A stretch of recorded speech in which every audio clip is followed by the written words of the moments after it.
I talk a lot about domestic, emotional, mental labor that takes place inside of a lot of romantic relationships and marriages, and how women tend to take a greater load of this unpaid work. Or sometimes I talk about how men can take on that heavier load to provide for their wife or girlfriend if they're unable to provide a larger bulk of finances. And it's frequently brushed off. So let's have some fun. Let's drill down and look at what it considers, what it actually costs. So domestic labor, that can include things like taking care of the kids, driving the kids around for activities and appointments, schooling. It can be cooking meals, grocery shopping, running the household as it pertains to organizing and scheduling the domestic chores of the household, laundry, of course. It can be taking care of a sick boyfriend, husband, or the kids. It's the day-to-day cleaning. It can be gardening and lawn care. It can be maintaining the interior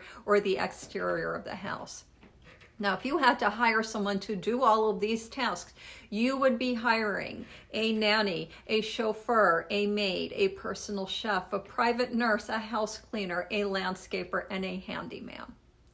Emotional labor, that can be being a sounding board, being a supportive day-to-day and long-term goals and ambitions person. It can be listening to fears and doubts. It can be creating synergies and managing personalities amongst several family members in the household.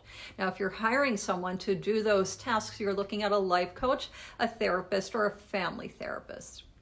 Mental labor of the household, that's keeping track of a social calendar and engagements. It's keeping track of medical appointments and scheduling them. It's organizing workflows within the home. You are keeping track of supplies within the home. It's planning activities, social engagements, travel, vacations, and then maintaining the schedule and workflow to meet those planned activities.